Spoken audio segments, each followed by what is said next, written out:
नमस्कार। समय संवाद में आपका स्वागत है। मैं हूं सर्वेश कुमार सिंह। समय संवाद में आज फिर चर्चा समान नागरिक संहिता की। वजह समान नागरिक संहिता पर पूरे देश भर में गहन विचार विमर्श है, चर्चाओं में है। समर्थन में अनेक संस्थाएं आई हैं, राजनीतिक दल आए हैं। वहीं कुछ लोगों ने इस पर विरोध भी व्यक्त किया है। कुछ संस्थाओं ने, धार्मिक संगठनों ने और राजनीतिक दलों ने अपना विरोध भी दर्ज कराया। तो आज फिर समान नागरिक संहिता यानी कि यूसीसी का मुद्दा समसामयिक है। इस पर आज फिर चर्चा कर लेते हैं। पहले जान लेते हैं समान नागरिक संहिता का इतिहास क्या है।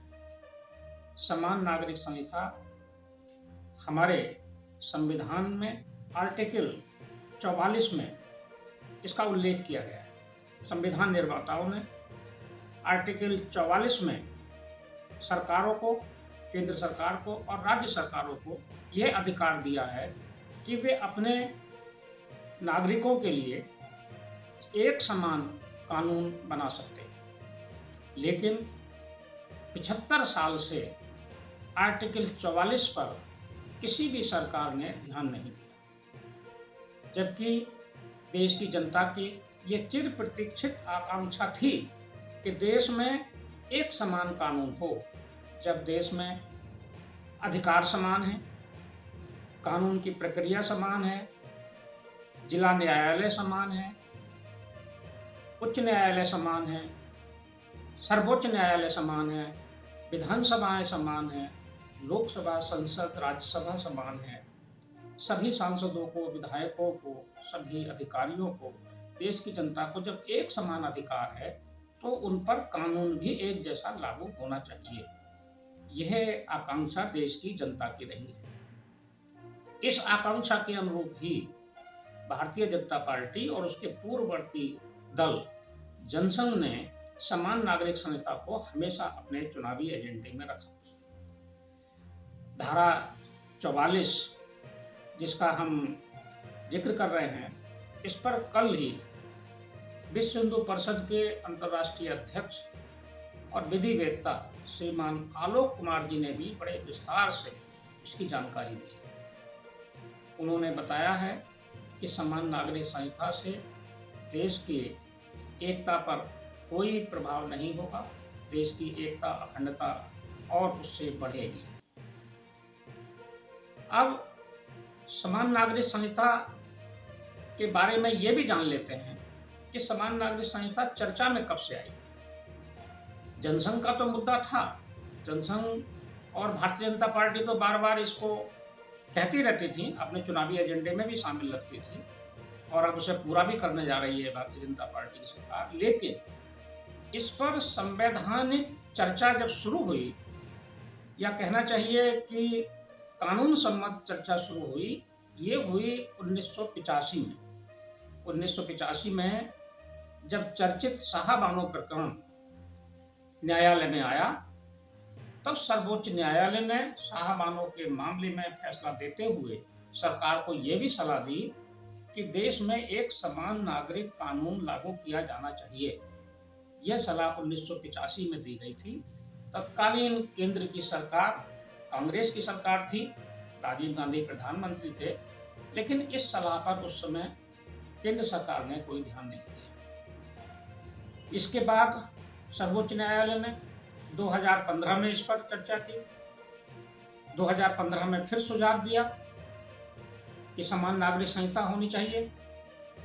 2020 में एक बार फिर सर्वोच्च न्यायालय ने एक मामले को हिंदू उत्तराधिकार अधिनियम 2005 में जो संशोधन हुए थे उस पर चर्चा करते हुए, उस पर निर्णय देते हुए सर्वोच्च न्यायालय ने फिर कहा कि एक समान नागरिक संहिता होनी चाहिए। सर्वोच्च न्यायालय बार बार कहता रहा है। उधर केंद्र सरकार ने अभी दिसंबर 2022 में तत्कालीन कानून मंत्री किरण रिजिजू ने संसद में एक लिखित बयान में ये कहा कि राज्यों को समान नागरिक संहिता या एक समान कानून बनाने का अधिकार है। हालांकि इसके पहले ही उत्तराखंड राज्य ने समान नागरिक संहिता बनाने की प्रक्रिया शुरू कर दी थी। उत्तराखंड देश का पहला ऐसा राज्य है जिसने विधानसभा चुनाव 2022 के पहले ही वहाँ के मुख्यमंत्री पुष्कर सिंह धामी ने यह घोषणा कर दी थी कि हम अपने प्रदेश में समान नागरिक संहिता लागू करेंगे। समान नागरिक संहिता लागू करने के लिए उन्होंने एक समिति भी बनाई जो उसका ड्राफ्ट तैयार करेगी और चुनाव में भी ये मुद्दा बना। अब वो मुख्यमंत्री जब दोबारा जीत कर आए हैं तब उन्होंने फिर से इस प्रक्रिया को शुरू कर दिया है और उत्तराखंड पहला राज्य है जो समान नागरिक संहिता लागू करने की प्रक्रिया में आगे बढ़ा। समान नागरिक संहिता का रास्ता कितना आसान है और कितना दुर्गम है इसको भी जान लेते हैं। समान नागरिक संहिता पर 27 जून को भोपाल में लखनऊ की एक भाजपा कार्यकर्ता द्वारा पूछे गए सवाल के जवाब में जब प्रधानमंत्री नरेंद्र मोदी ने समान नागरिक संहिता लागू करने की मंशा स्पष्ट की और ये कहा कि सर्वोच्च न्यायालय तो लगातार कहता रहा है, लेकिन कुछ दल हैं, कुछ लोग हैं जो उसका विरोध करते रहे। तब से ये चर्चा बहुत तेजी में आई है और सरकार की मंशा भी स्पष्ट हो गई है कि सरकार लोकसभा चुनाव से पहले विधेयक लाकर समान नागरिक संहिता यानी यूसीसी लागू करने का प्रयास करेगी। उधर विधि आयोग भी सक्रिय है। विधि आयोग ने जो सुझाव मंगाए हैं उसमें लगभग 8.5 लाख से अधिक सुझाव आए हैं। विधि आयोग के चेयरमैन जस्टिस ऋतुराज अवस्थी ने अभी 2 दिन पहले ही ये बात बताई है। विधि आयोग इसका एक ड्राफ्ट बनाकर सुझाव देगी, लेकिन जो मूल ड्राफ्ट है कानून का वो केंद्र सरकार ही बनाएगी। ड्राफ्ट सामने आने के बाद पता चलेगा कि उसमें जो लोगों की आशंकाएं हैं या जो धार्मिक संगठनों की चिंताएं हैं उनका समाधान कैसे होगा। हालांकि कुछ राजनीतिक दल जो भाजपा के विचार से मेल नहीं खाते थे उन्होंने भी समान नागरिक संहिता पर आम सहमति या सैद्धांतिक सहमति देने की बात कही है। इसमें प्रमुख रूप से आम आदमी पार्टी शामिल है। आम आदमी पार्टी के सांसद संदीप पाठक ने स्पष्ट कहा है 2 दिन पहले ही कि हम समान नागरिक संहिता को सैद्धांतिक सहमति प्रदान करते हैं, लेकिन इस पर सभी पक्षों से बात करके सहमति बनाई जानी चाहिए। ऐसी ही बात जनता दल यू के नेता और राष्ट्रीय महासचिव केसी त्यागी ने भी कही। केसी त्यागी ने भी कहा है कि हम सैद्धांतिक रूप से समर्थन करते हैं, लेकिन इस पर सर्वसम्मति बनाई जानी चाहिए। एनसीपी के अध्यक्ष पूर्व अध्यक्ष शरद पवार ने भी कहा है कि वो ना तो समर्थन करेंगे और ना विरोध करेंगे, लेकिन एक समय भारतीय जनता पार्टी की सहयोगी दल रहे शिरोमणि अकाली दल ने समान नागरिक संहिता का विरोध किया है।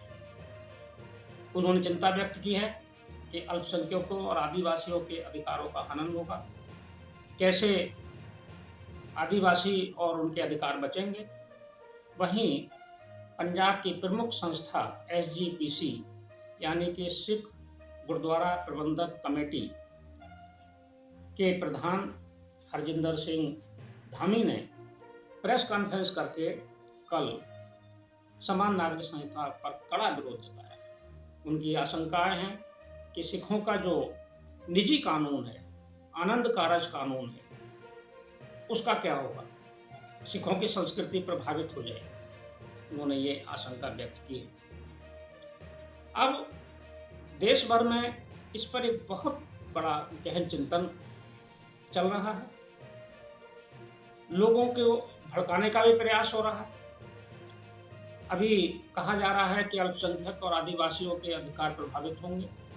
आदिवासी संगठनों ने भी हालांकि इसका विरोध व्यक्त किया है। आदिवासियों के 30 संगठनों ने एक पत्र लिखकर केंद्र सरकार को भेजा है। उनकी चिंता है कि जो हमारे भूमि अधिकार हैं, इसमें प्रमुख रूप से 2 कानून भी हैं, छोटा नागपुर टेनेंसी एक्ट और संथाल परगना टेनेंसी एक्ट, ये प्रभावित हो जाएंगे, ये समाप्त हो जाएंगे। इस तरह की आशंकाएं आदिवासी संगठनों ने भी व्यक्त की है। अभी ये चर्चा के दौर में है। 3 जुलाई का दिन भी समान नागरिक संहिता के लिए एक अहम होगा, क्योंकि इस दिन संसद की स्थायी समिति इस पर विचार करेगी। संसद की स्थायी समिति के चेयरमैन बिहार के वरिष्ठ नेता सुशील मोदी हैं। उनके नेतृत्व में 21 सांसदों की समिति इस पर चर्चा करेगी। इस समिति में सभी दलों के सांसद शामिल हैं। इस स्थायी समिति की राय भी इसमें महत्वपूर्ण होगी। लेकिन केंद्र सरकार, नरेंद्र मोदी की सरकार इस मुद्दे पर अडिग है और संभवतः इस वर्ष के अंतिम माह में नवंबर-दिसंबर तक समान नागरिक संहिता पर ड्राफ्ट बनाकर लोकसभा, राज्यसभा में विधेयक लाया जा सकता है। आगामी चुनाव भी है। ये बात भी सही है कि ये चुनाव को भी प्रभावित करेगी। ये ऐसा मुद्दा होगा जिसके इर्द-गिर्द अगला लोकसभा चुनाव पूरा केंद्रित हो सकता है। समान नागरिक संहिता देश के हित में है। एक समान कानून होगा, लेकिन इसमें केंद्र सरकार को भी विभिन्न धार्मिक संगठनों के साथ, विशेष रूप से सिख संगठनों के साथ, जैन समुदाय के साथ, बौद्ध समुदाय के साथ, सबके साथ वार्ता भी करनी चाहिए। यदि सिख संगठन भी सहमत होते हैं, विभिन्न धार्मिक समूह, समाज के विभिन्न अंग, आदिवासी, जनजाति के लोग, इस पर इनसे वार्ता हो और वार्ता के बाद अगर समान नागरिक संहिता का कानून बने तो ये हितकारी होगा और लाभकारी होगा। समय संवाद में आज बस इतना ही। कल फिर मिलेंगे और किसी एक नए मुद्दे पर चर्चा करेंगे। तब तक के लिए मैं विदा लेता हूँ। नमस्कार।